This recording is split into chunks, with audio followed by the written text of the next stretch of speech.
हो गया सब। नमस्कार नमस्कार नमस्कार। इंडिया मिक्स न्यूज के इस विशेष कार्यक्रम में आप सभी का मैं मकरध्वज तिवारी स्वागत करता हूं। आज का ये विशेष डिबेट कार्यक्रम हमने रखा है पूर्व मुख्यमंत्री कमलनाथ द्वारा डबरा में दिए गए एक बयान पर, जिस पर पूरे देश की राजनीति में अभी हल्ला मचा हुआ है। इस कार्यक्रम में हमारे साथ जुड़ी हैं रंजना बघेल जी, जो पूर्व कैबिनेट में मंत्री रह चुकी हैं। वही विभाग उन्होंने देखा है जिस विभाग की मंत्री अभी इमरती देवी हैं। साथ में संगठन में इन्होंने मध्य प्रदेश भाजपा उपाध्यक्ष के रूप में भी कार्य किया है। मैडम, आपका हार्दिक स्वागत है इस कार्यक्रम में। इंडिया मिक्स न्यूज समूह के संपादक श्री मुकेश जी धावाई, और इसके अलावा हमारे साथ जुड़ेंगी डॉक्टर कीर्ति काले, जो कि ग्वालियर से हैं, साहित्यकार हैं और समाज सेवा के लिए भी कार्य करती है। मैं सभी मेहमानों का स्वागत करता हूं इस कार्यक्रम में। आप सभी का स्वागत है। सबसे पहले तो स्वागत है मैडम आपका इंडिया मिक्स न्यूज के स्पेशल एपिसोड में। बहुत बहुत धन्यवाद आपको। मैडम, जैसा कि आपको पता होगा, अभी बदलते राजनीतिक क्रम में मध्य प्रदेश चुनाव 2020 में सभी पार्टियां और सभी राजनीतिक दल अपने अपने प्रचार करने में जो भिड़े हुए हैं। ऐसी ही स्थिति में कमलनाथ जी द्वारा पूर्व कैबिनेट मंत्री श्री इमरती देवी के लिए कुछ अपशब्दों का इस्तेमाल हुआ है। कमलनाथ जी ने जो अभी इमरती देवी के लिए कुछ अपशब्द इस्तेमाल करें, हाँ, उसके ऊपर मैम क्या है, भाजपा का पक्ष क्या है? मुख्यमंत्री जी धरने पे बैठे हुए हैं, प्रदेश अध्यक्ष जी धरने पे बैठे हुए हैं। ऐसी स्थिति में बीजेपी क्या सोच रही है? कमलनाथ जी को क्या बोलना चाहते हैं? अरे, भारतीय जनता पार्टी क्या सोच रही है, जैसे जब भी चुनाव होते हैं तो चुनाव में मर्यादा होती है चुनाव लड़ने की। और कमलनाथ जी ने जिस तरह से इमरती देवी, क्योंकि महिला है, वो चाहे किसी भी पार्टी की हो, किसी भी समाज की हो, लेकिन है महिला है, और महिलाओं को सम्मान पूर्वक इस मध्य प्रदेश के पूर्व मुख्यमंत्री के रूप में मुख्यमंत्री रहे हैं वो तो सब, और उनके शासन काल में वो मिनिस्टर भी रही है। तो चुनाव लड़ते हैं तो भाषा मर्यादित होनी चाहिए। कमलनाथ जी ने जिस तरह से आइटम शब्द का इस्तेमाल करके महिला शक्ति पर इस तरह का अपमानित टिप्पणी की है, वो बहुत गलत है और मैं भर्त्सना करती हूँ। क्योंकि हमारे देश तो संस्कृतिवान देश है, और यहाँ महिलाओं की पूजा होती। यत्र नारस्तु वसन्ते रमते तत्र देवता। जहाँ महिलाओं की पूजा होती है वहां भगवान निवास करते हैं। और हर समाज में, हमारे भारतीय संस्कृति में महिलाओं के लिए बहुत अलग देवी स्थान है, लक्ष्मी कहा जाता है। और इतिहास भी गवाह है कि भारत के इतिहास में जब देवताओं को भी जब जब दिक्कत आई तो माताओं ने 9 रूप लेकर के उन्होंने राक्षसों का नरसंहार किया था। और इस तरह से कमलनाथ जी अपनी सस्ती लोकप्रियता के कारण 1.5 साल उन्होंने झूठे वचन पत्र के आधार पर मुख्यमंत्री जी बने, और 1.5 साल में महिला हो पुरुष हो सब त्राही त्राही हो गए। और अभी भी वो अनर्गल शब्दों को बोल करके, झूठ बोल करके, और वो राजनीति कर रहे हैं और चुनाव लड़ रहे हैं। तो ये बहुत गलत है, बहुत वरिष्ठ है कमलनाथ जी, और पता नहीं कहाँ से झोला उठा के बंगाल से यहाँ मध्य प्रदेश में आए, और मध्य प्रदेश की न संस्कृति को जानते हैं, न किसानों के बारे में कोई उनको नॉलेज है, न कई छात्र छात्राओं की पीड़ा के बारे में मालूम है, मजदूर क्या है ये मालूम है। अभी आपको पता होगा, इनके लोगों ने कहा है कि हमारा मुख्यमंत्री कमलनाथ जी है, हमारा पूर्व मुख्यमंत्री, इनका जो रहा है वो बहुत देश का दूसरा उद्योगपति है, और माननीय शिवराज सिंह चौहान भूखा नंगा है। तो भूखा नंगा तो क्या गरीबों की सेवा करते हैं? वही लोग करते हैं जो भूखे नंगे होते हैं, वही पीड़ा जानते हैं, गरीबों की पीड़ा जानते हैं, जो जमीन से उठा हुआ आदमी जानते हैं। अब ये इंदिरा गांधी का पुत्र माने जाने वाले, इतने इतने आलीशान और इतनी अच्छी जीवन जीने वाले, ये गरीबों की पीड़ा को क्या जानेंगे? ये दिल्ली वाले जमीन की पीड़ा को क्या जानेंगे? गांव की पीड़ा, लोगों की पीड़ा को क्या जानेंगे भाई साहब? मैडम कमलनाथ जी ने इस बारे में अपनी सफाई दी है। उनका कहना है कि आइटम बोलना कोई असम्मानजनक नहीं है, बीजेपी इसे तिल का ताड़ बना रही है। नहीं नहीं, आइटम शब्द तो बहुत गलत भाषा है। हमारे भारत की संस्कृति में महिलाओं को इस तरह की भाषा नहीं बोली जाती है। आइटम मतलब आप खुद समझ रहे होंगे कि मैं समझ आइटम शब्द किस तरह की भाषा है। मैं ये गलत मैं बोल रहे समझ हैं। रहा हूँ। मैं वो तो आपको कमलनाथ पश्चिम जी का बंगाल कोट के किया वो। हुआ मैं आपको कमलनाथ जी का कोट की हुई बात बता रहा हूँ। उनका कहना है कि विधानसभा के अंदर भी कई सारी ऐसी प्रक्रियाएं हैं जिनके अंदर आइटम शब्द का इस्तेमाल होता है। बीजेपी इसे अन्यथा ले रही है और मुख्यमंत्री और जो प्रदेश अध्यक्ष हैं वो इस चीज के ऊपर एक राजनीति करने का एक प्रयास कर रहे हैं। आइटम मतलब जैसे आइटम में अलग अलग परिभाषित होता है। कोई सी जी भी सामान हो या कोई से भी वो आइटम अलग अलग इस्तेमाल होता है। लेकिन वहाँ जी उम्मीदवार के रूप में इमरती देवी है और वहाँ महिला है, महिला उम्मीदवार है जी और दलित वर्ग की जी उम्मीदवार है। और वो जी जी कहे आइटम शब्द महिला के लिए कहे तो वो तो बहुत ही गलत है। बिल्कुल विधानसभा में आइटम शब्द का इस्तेमाल होता है, वहाँ अलग बात हो सकती है। लेकिन यहाँ उम्मीदवार को लेकर के शब्द जो महिलाओं के लिए कहा है, एक उम्मीदवार के लिए कहा है, वो तो गलत है। इतनी गरीबी से वो आज अपनी मेहनत से जनपद में रह करके, पंचायत में रह करके आप संघर्ष करके वो यहाँ मिनिस्टर बनी, विधायक बनी और फिर से अभी चुनाव लड़ रही है। और यही कमलनाथ को इसीलिए तो छोड़ करके वो भारतीय जनता पार्टी में विलई हुई है, इसी कारण है जी क्योंकि वो नहीं शब्द शब्द शब्द का ज्ञान नहीं है जी। ना उनको। मैडम हमारे साथ एक डॉक्टर कीर्ति काले जुड़ चुकी हैं। ये प्रसिद्ध समाज सेविका हैं और कवित्री भी हैं। ये भी आपसे कुछ पूछना चाहते हैं। मैडम बोलिए।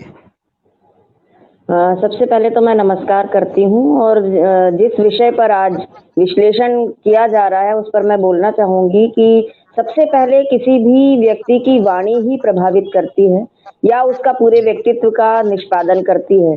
तो आज जी जिस विषय पर बात हो रही है तो श्री कमलनाथ जी ने किसी महिला के लिए ऐसे शब्द कहे हैं कि वो आइटम है, तो इस तरह का बोलना तो ठीक नहीं है, किसी के लिए भी जी ठीक नहीं है। जनप्रतिनिधि हैं, मुख्यमंत्री रह चुके हैं, उनके लिए इस तरह जी किसी के लिए भी, स्त्री हो या पुरुष हो, किसी के लिए भी उन्हें भाषा का संयम, किसी को भी भाषा का संयम रखना चाहिए। और जब हम बिल्कुल सामाजिक जीवन में जाते हैं तो बहुत सारी बातों का ध्यान रखना पड़ता है। तो मैं इन सारी उनके इस वक्तव्य की घोर निंदा करती हूँ कि जी उन्हें ऐसा नहीं कहना चाहिए था। और हमारे महाकवि तुलसीदास जी ने भी कहा है कि ऐसी वाणी बोलिए मन का आपा खोए, औरन को शीतल करे बिल्कुल सही। आपहु शीतल होए।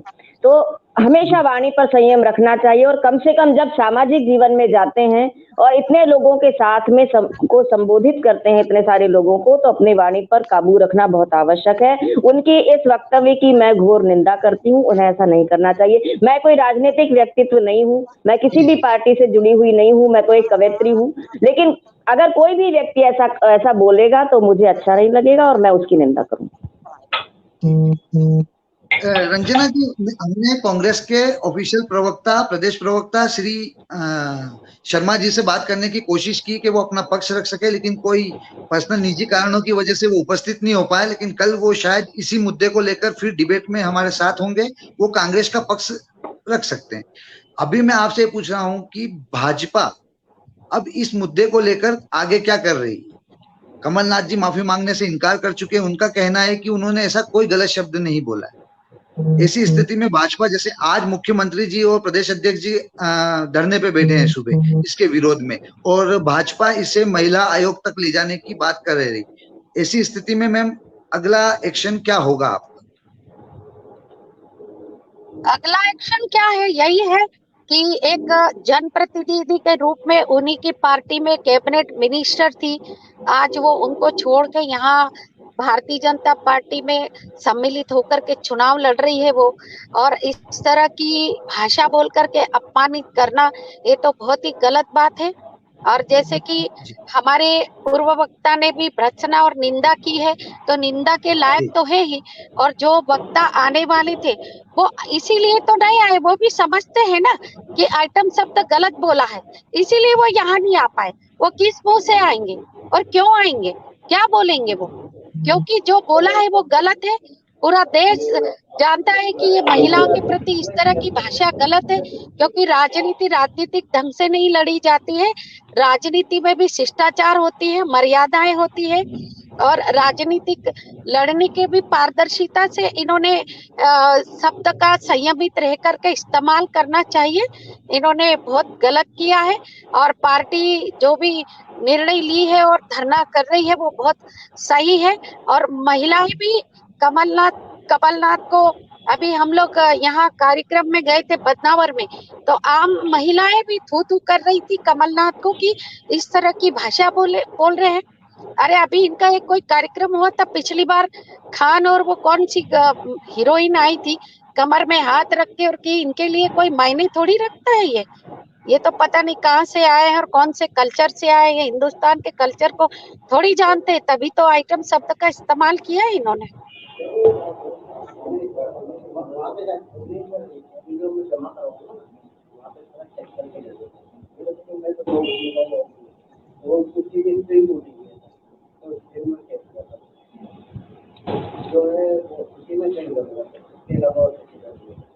आपका माइक म्यूट है।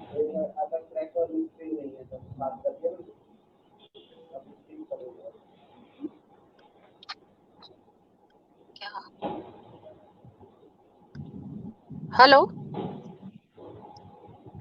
आपका तो आवाज आ रही है, मुकेश जी की आवाज नहीं आ रही थी। मेरी आवाज आ रही है? जी आपकी आ रही है आवाज। मैम आवाज आ पा रही है आप?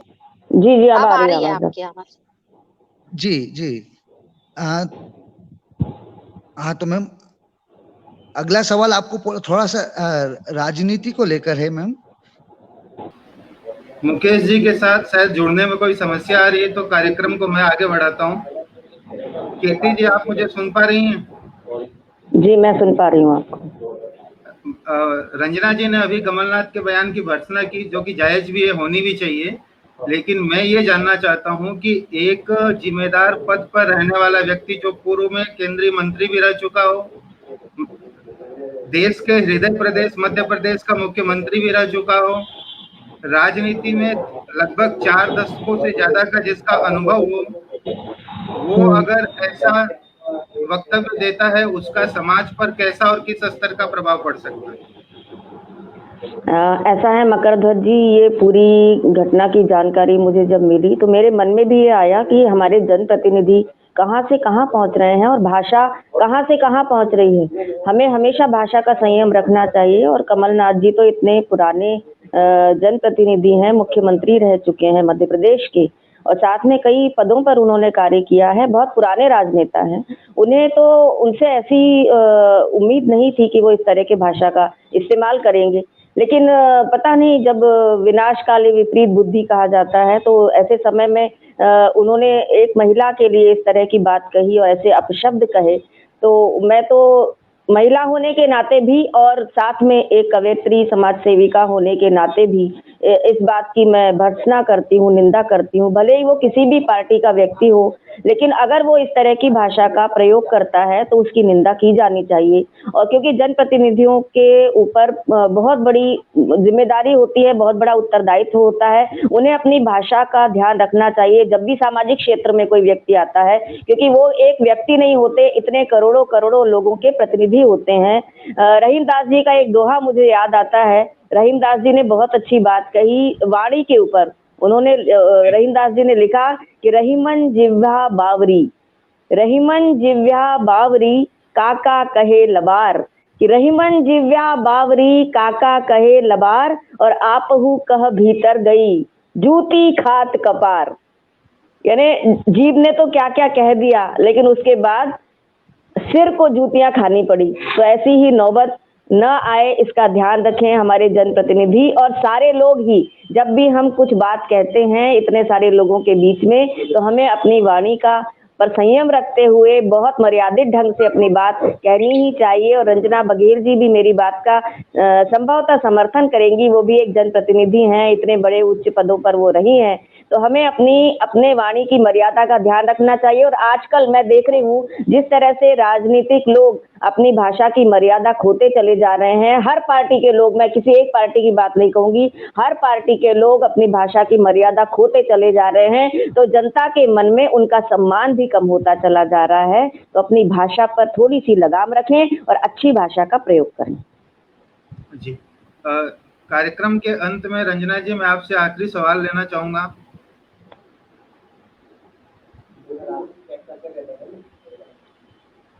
सवाल मेरा मैडम मध्य प्रदेश के उपचुनाव से जुड़ा है।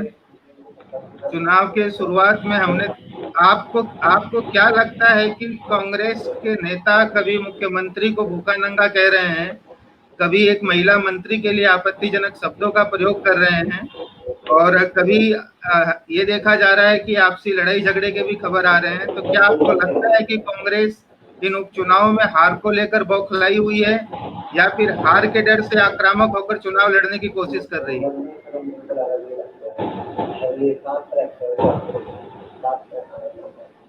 मैडम आप अपना माइक खोल लीजिए। माइक आपका बंद है।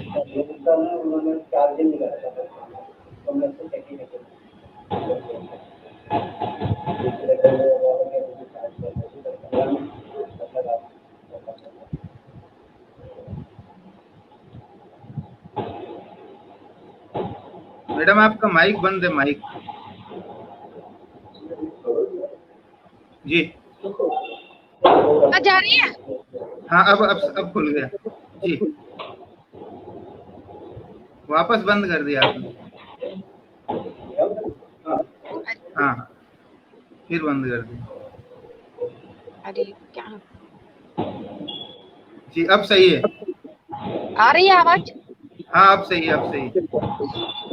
क्या है, हार को अभी के 1.5 वर्ष में मध्य प्रदेश में इन्होंने बेरोजगारों को भत्ता देने की बात की थी, युवाओं को एक तरफ आत्मनिर्भर भारत बनाने की बात युवाओं के लिए देश के प्रधानमंत्री और शिवराज जी बल दे रहे हैं, दूसरी तरफ कमलनाथ जी ने ढोर चराने की बात, ट्रेनिंग की बात, और वो बाजे बजाने की, बैंड बाजे की ट्रेनिंग की बात, इस तरह की बात की है। तो पूरे प्रदेश में जनता त्रही हो गई थी। अब क्या है, जनता को देख करके, उस माहौल को देख करके हार रही है कांग्रेस की पार्टी, और इसी बात को लेकर बौखलाई हुई है। इसीलिए शब्दों पे संयमता नहीं है और उलूल जुलूल शब्दों को बजा रहा। अभी आप देख रहे होंगे ना कि राहुल गांधी जी कह रहे थे कि अगर हमारी सरकार होती तो 25 मिनट में हम 15 मिनट में चीन को देश के बाहर भगा देते। 15 मिनट में 50 साल राज्य करने वाले जुमले वाले भाषा बोल रहे हैं, आप समझ रहे होंगे। तो इसी तरह हार रही है, इसमें बौखला रही है और उलूल जुलूल शब्दों का इस्तेमाल कर रही है। उन्हें समझ में नहीं आ रहा है कि ये महिला है, ये पुरुष है, कुछ भी किसी पर भी गलत सलत आरोप और टिप्पणियां कर रहे हैं। जी मैम, आपने हमें समय दिया, इसके लिए धन्यवाद, और जुड़ने के लिए रंजना जी आपका आभार।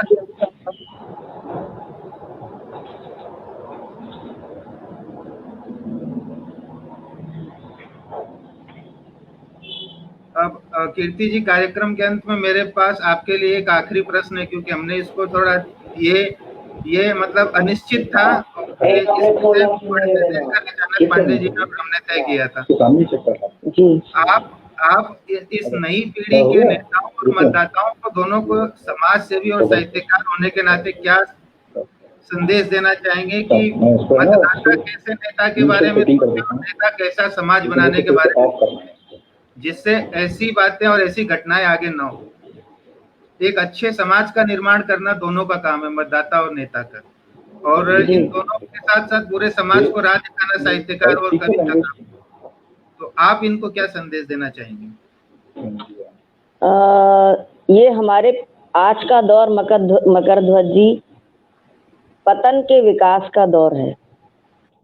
इस शब्द को ध्यान रखिए, पतन के विकास का दौर है। हर क्षेत्र में पतन हो रहा है, लेकिन जो उत्तरदायी पदों पर हैं, जो समाज का प्रतिनिधित्व करते हैं, भले ही वो राजनेता हो, साहित्यकार हो, लेखक हो, ये सारे लोग समाज का प्रतिनिधित्व करते हैं, उनकी जिम्मेदारी बहुत अधिक हो जाती है। तो इसलिए मतदाताओं की अपेक्षा होती है एक अपने जनप्रतिनिधि से कि वो अपने व्यवहार में भी, अपने वाणी में भी और अपने कार्यों में भी एक आदर्श स्थापित करे, और साथ में उसके साथ में जनप्रतिनिधियों का, हमारे नेतागणों का ये और अधिक जिम्मेदारी बन जाती है कि वो अपने व्यवहार से, अपने व्यक्तित्व से, अपने कार्यों से एक उदाहरण पेश करे जनता के सामने। और मैं एक कवयित्री होने के नाते यही बोलना चाहती हूँ, यही बात कहना चाहती हूँ मकर ध्वज जी, कि हम जब भी सामाजिक जीवन में जाते हैं, व्यक्तिगत जीवन में भी, लेकिन व्यक्तिगत जीवन में बहुत सारी थोड़ी बहुत हमें शिथिलता मिल जाती है, छूट मिल जाती है, लेकिन हम जब सामाजिक जीवन में जाते हैं तो हम जनता के प्रतिनिधि होते हैं, तो हमें अपनी भाषा पर बहुत संयम रखना चाहिए। कोई भी हो, जब भी हम बोले तब बहुत संयमित भाषा का प्रयोग करें। हमें अगर किसी के विरोध में भी बोलना है, हम अगर किसी के विचार से सहमत भी नहीं है, तो अपनी असहमति भी हम अच्छे शब्दों में प्रकट कर सकते हैं। हमें गलत भाषा का प्रयोग करने की आवश्यकता नहीं होती है। और सबसे बड़ी बात यह है कि जोर से चिल्लाकर वही व्यक्ति बोलता है जिसके बातों में खोखलापन होता है, जिसके मन में खोखलापन होता है। आप संयम पूर्वक से शांत रहकर भी अच्छी बात या विरोध अपना प्रदर्शित कर सकते हैं, लेकिन धीरे धीरे हमारे देश की राजनीति इस तरफ चलती चली जा रही है। भले आप किसी को भी देख लीजिए, एक व्यक्ति की बात नहीं कर रही हूँ, बहुत सारे जनप्रतिनिधियों को मैं सुनती हूँ, उनके साथ जाती हूँ, कहीं ना कहीं मेरा भी वास्ता पड़ता है क्योंकि मैं भी इस जीवन में हूँ। तो उन भाषा की तरफ ध्यान देना भूल गए हैं। वो भूल गए हैं कि आजकल संचार माध्यम इतने तीव्र हो गए हैं कि एक एक उनका बोला हुआ शब्द कितने सारे लोगों तक पहुंच जाता है। इसलिए अपनी भाषा पर बहुत संयम रखने की आवश्यकता है। और कवि तो समाज का दर्पण होता है, कविता साहित्य समाज का दर्पण होती है, तो समाज को दिशा देने का काम करती है कविता। मैं कुछ पंक्तियां आपको सुना देती हूँ, ये युवा वर्ग की ओर से है, ये मतदाताओं की ओर से भी कह सकते हैं। जो बात मैं कहना चाह रही हूँ वो बस 4-5 पंक्तियां मैं आपको सुनाती हूँ और फिर इस कार्यक्रम का समाहार करेंगे। एक मतदाता या एक जनता कहती है, या हमारे देश का युवा कहता है अपने बुजुर्गों से, फैल जाने दो हमें वातावरण में, कि फैल जाने दो हमें वातावरण में, खुशबुओं को आज अंगारे न दो, भारती की आरती के दीप हैं हम, प्रार्थना के नाम पर नारे न दो, फैल जाने दो हमें वातावरण में। और ये पंक्तियां सुन लीजिए कि जिंदगी के अर्थ को उजला बनाने, कि जिंदगी के अर्थ को उजला बनाने, हम सदा रौंदा किए मैली ध्वजाएं। मैली ध्वजाओं का अर्थ आप समझिए कि जितने भी सड़े गले संस्कार हो गए हैं, जितनी भी सड़ी गली मान्यताएं सड़ी गली हो गई हैं, उन सब की ध्वजाओं को खींचकर नीचे लाने का काम जनता कर सकती है। तो किसी को भी अपने ऊपर बहुत अधिक इतराने की आवश्यकता नहीं है। जनता में बहुत शक्ति है, वोट में बहुत शक्ति है। कि जिंदगी के अर्थ को उजला बनाने, हम सदा रौंदा किए मैली ध्वजाएं, स्वर्ण से इतिहास भी हमने रचे हैं, जन्म लेती हैं हमी से सभ्यताएं, कि सृष्टि की नव सर्जना के बीज हैं हम, सृष्टि की नव सर्जना के बीज हैं हम, तुम कलम दो हमको तलवारें न दो, फैल जाने दो हमें वातावरण में, खुशबुओं को आज अंगारे न दो, भारती की आरती के दीप हैं हम, प्रार्थना के नाम पर नारे न दो।